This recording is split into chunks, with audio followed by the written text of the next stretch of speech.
और दक्ष प्रजापति की 16 बेटियां। कितनी?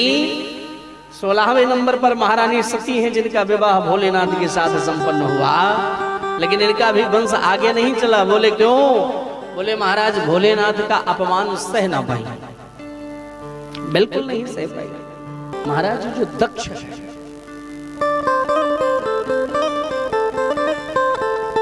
तो दक्ष अभिमान से भरे हुए, और जब प्रजापति बनाए गए तब और अभिमान आ गया महाराज दक्ष। और इतना अभिमान आ गया कि उनके उस समारोह में जब सब लोग पहुंचे, ब्रह्मा जी, शंकर जी, सभी लोग गए, बड़े बड़े देवता लोग पहुंचे। और जब दक्ष प्रजापति आने लगे उस वक्त सभी लोग खड़े हुए, लेकिन भोलेनाथ खड़े नहीं हुए, ब्रह्मा जी नहीं खड़े हुए।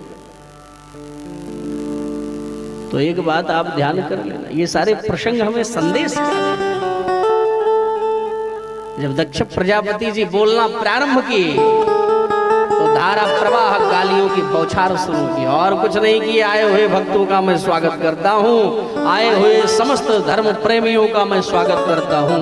ऐसा किसी ने नहीं, ऐसा एक शब्द नहीं बोले वो दक्ष प्रजापति, लेकिन गालियों की बौछार कर गए कि भाई जो असभ्य लोग हों, उनको समाज में जिनको बैठना ना आता हो, सम्मान करना ना जानता हो, उस व्यक्ति को सभागार में नहीं आना चाहिए। यही बड़बड़ाने लगे दक्ष प्रजापति। ए भैया लाल जी, हाँ यही बड़बड़ाने लगे। अब सभी लोग अपने आप को देखने लगे, महाराज ये किसको क्या कह रहे हैं महाराज, हम पे तो कोई गलती नहीं है, गई क्या बात है महाराज।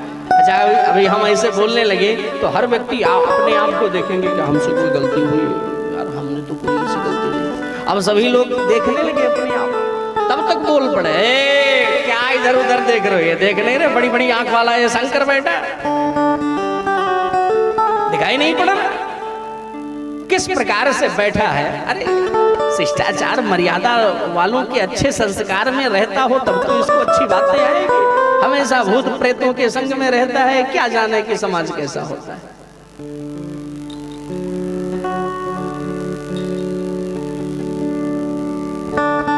जोर जोर से डांटा, भोलेनाथ कुछ नहीं बोल रहे, बहुत बिगड़ गए। और जब बिगड़ते चले गए, बिगड़ते चले गए, बिगड़ते चले गए, तो भोलेनाथ के जो गण लोग थे, नंदी महाराज, नंदी महाराज भी आपस में टकरा गए। तो उधर वहां पर विराजमान थे महाराज भृगु, वो भी टकराने लगे। सभी लोग आपस में टकरा रहे हैं, एक दूसरे को श्राप दे रहे हैं। वो उनको श्राप दे रहे, तुम्हारा ऐसा हो जाएगा, तुम्हारा ऐसा हो जाएगा, तुम्हारा ऐसा हो जाएगा। सभी लोग एक दूसरे पर श्राप की बातें चला रहे हैं। तो बोले महाराज ये जो है एक सुंदर दिव्य समारोह हो रहा है या श्राप समारोह चल रहा है, ये हो क्या रहा है भाई। जैसे तैसे चले आए, उसी के बाद एक यज्ञ किया, लेकिन बुलाया भी नहीं, बुलाया नहीं भगवान को। सारे रथ ऊपर से जा रहे हैं, तो बड़ी प्रसिद्ध कथा है, सभी लोग जानते होंगे। माता भवानी ने अचानक पूछा कि हमारे पिताजी के यहाँ के हो रही, आप चलेंगे नहीं? तो भोलेनाथ ने समझाया, नहीं नहीं हम नहीं जाएंगे, हमारा उनका कुछ बिगड़ गया है। तो माता भवानी कह रही, देखो पिताजी हैं और पिताजी के डांटने से इतना नाराज नहीं होते हैं, कोई बात नहीं, आप छोड़ो इस बात को और चलो। और हम जानते हैं कि वो हमसे बहुत प्यार करते हैं। बड़े भाव से समझा रहे, इतनी श्रद्धा और भाव से समझा रहे हैं कि क्या कहें महाराज। और यही नहीं, भोलेनाथ फिर एक बात बोल पड़े कि देखो मैं जानता हूं कि अगर हम जाएंगे तो उनको अच्छा नहीं लगेगा। ऐसे स्थान पर गोसाईगंज वालों कभी नहीं जाना चाहिए जहां पर हमारे जाने से आपका दिल एकदम फट जाए, कैसे आदमी कहां आ गया। ऐसे स्थान पर नहीं जाना चाहिए। कहते नहीं, आवत ही हर से नहीं, नयन नहीं सने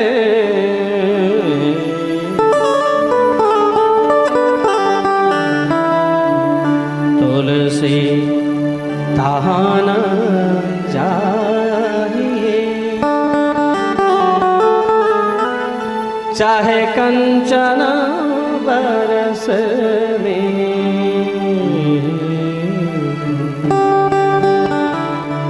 कंचन बरस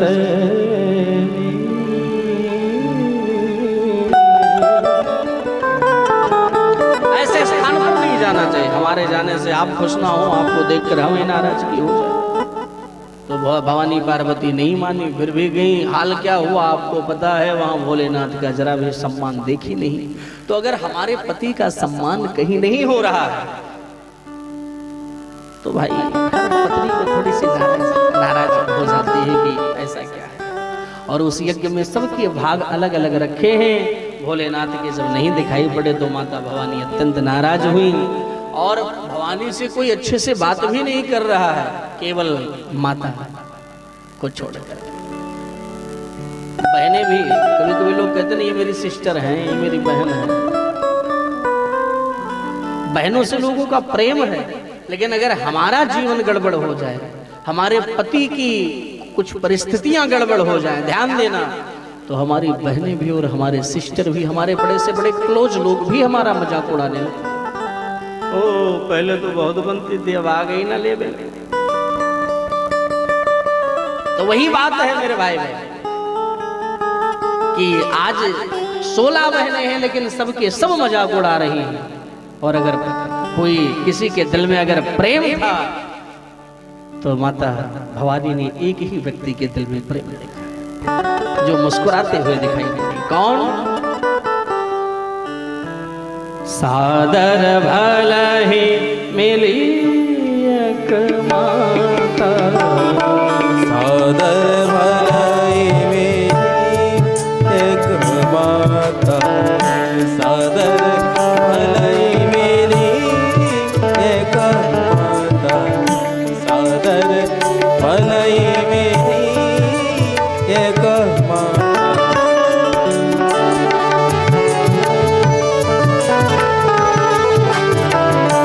भगनी मिली बहुत मुस्काता, भगनी मिली बहुत मुस्काता, सादर भलहि मिली एक माता, सादर भलहि,